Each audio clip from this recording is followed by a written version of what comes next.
जय माँ इंद्राक्षी, जय अम्बे।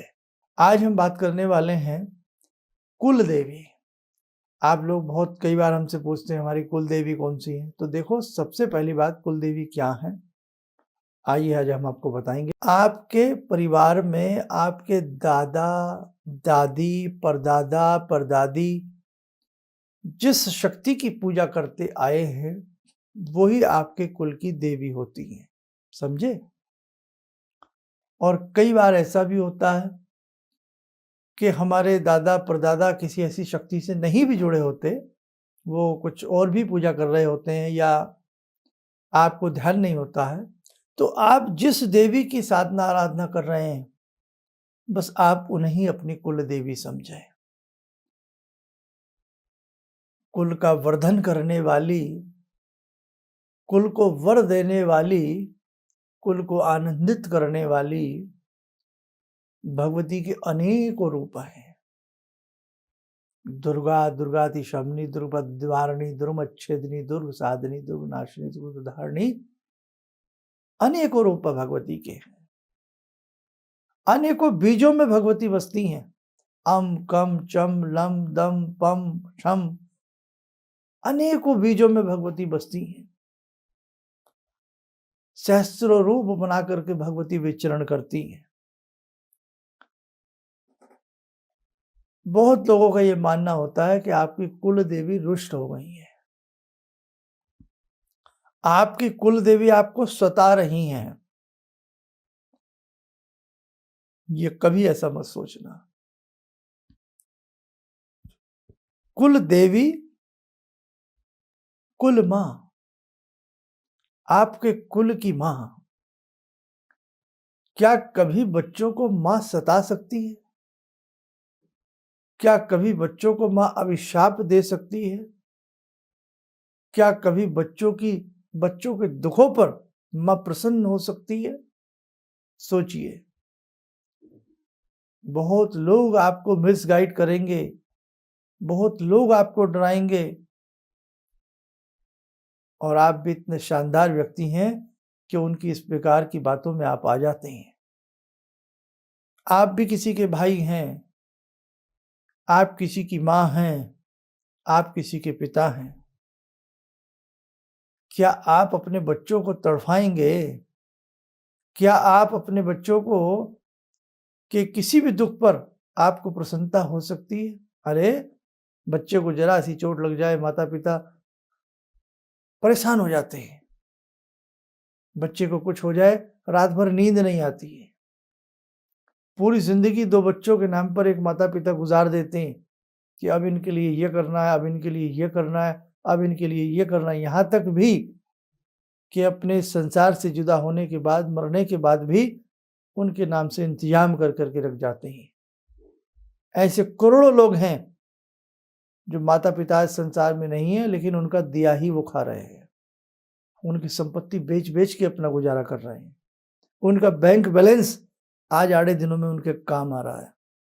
उन्होंने कराए हुए अपने इंश्योरेंस की जो मोटी किस्तें मिली हैं, उससे वो जीवन की मस्ती ले रहे हैं। माता पिता, जब माता पिता की सोच अपनी संतान के प्रति ऐसी होती है तो वो कुल की मां हैं, कुल की देवी हैं। कभी भी ऐसी बातों में मत आना। आपकी भगवती का, आपकी मां का दिल दुखेगा कि मेरे बच्चे मुझ पे शक कर रहे हैं। मां का कलेजा दुखता है जब मां के बच्चे मां पर ही उंगली उठाते हैं। ध्यान रखना, ये बेकार की बातों में मत आना। हम लोग नकारात्मक बातें जल्द समझते हैं, लेकिन सकारात्मक बातें इस खोपड़ी में देर से घुसती हैं। ध्यान रखना। दूसरी बात, भगवती के अनेकों रूप हैं, भगवती ही कुल देवी हैं। तो जिन्हें अपनी कुल देवी ना पता हो तो भगवती दुर्गा, दुर्गम संसार से पार करने वाली भगवती दुर्गा ही आपकी कुल देवी है। समस्त प्रकार के मंगल को प्रदान करने वाली सर्व मंगल मांगल्ये शिवे सर्वार्थ साधिके शरण्य त्र्यंबके गौरी नारायणी नमस्तुते।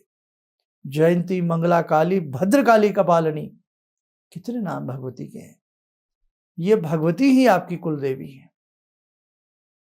और आपको पता है कि शाकंभरी आपकी कुल देवी हैं, आपकी मम्मी शाकंभरी का पूजन किया करती थी, आपकी मम्मी विंध्यवासिनी का पूजन किया करती थी, या आपके दादा परदादा विंध्यवासिनी जी जाया करते थे, कामाख्या जी जाया करते थे, ज्वाला जी जाते थे, चिंतपूर्णी जाते थे, कांगड़ा जी जाते थे, हैं 108 शक्तिपीठों में कहीं भी आपके माता पिता अक्सर जाया करते थे, तो वो आपकी कुल देवी है।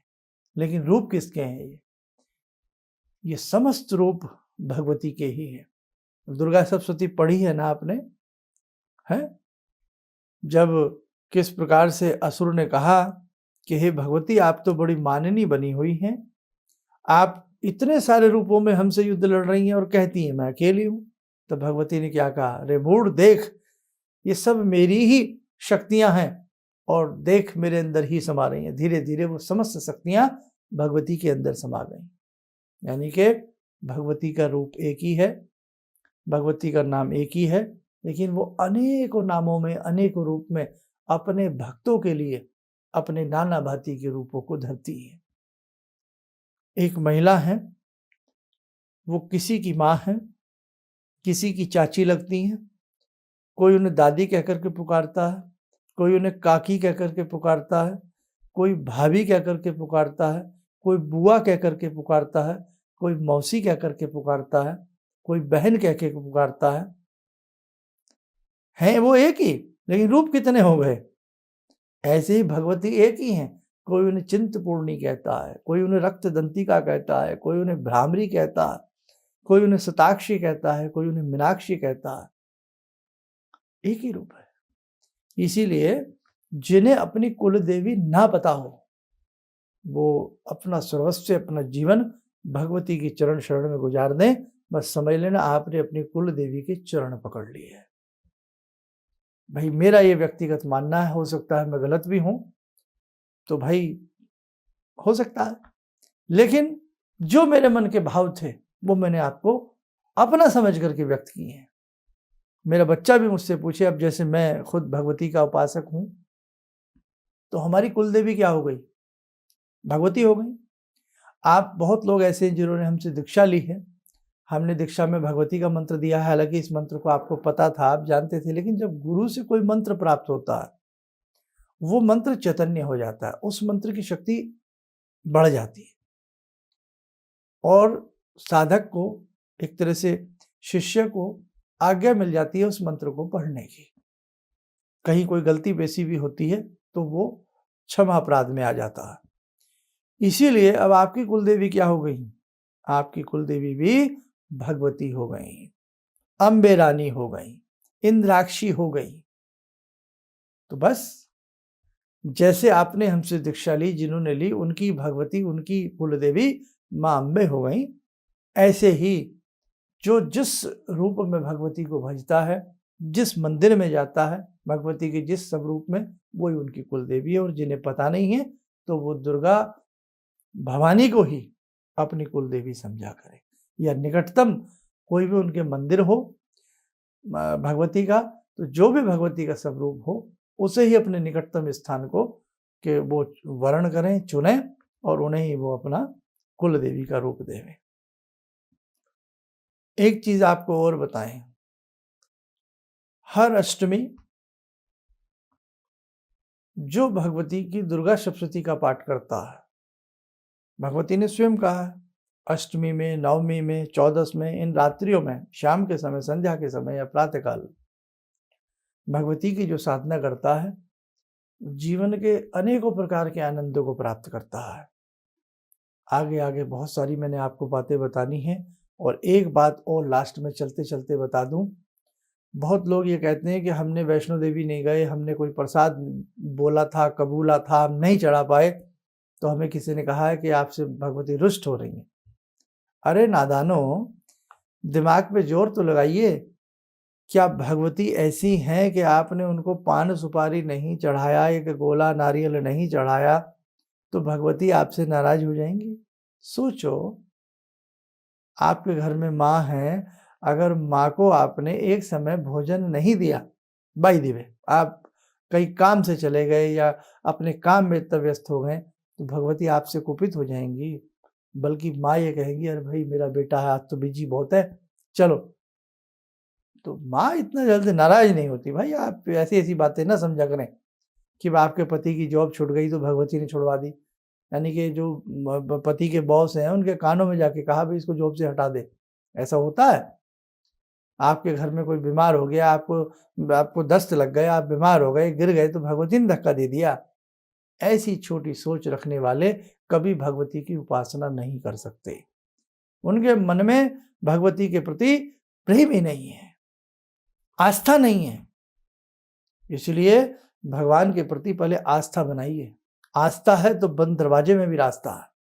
आस्था बनाइए। इतनी छोटी आस्था मत करिए और किसी को भी ऐसे ही यूट्यूब पे, टेलीविज़न पे, अखबार में, किताब में कहीं भी पढ़ करके किसी की बात को मानिए।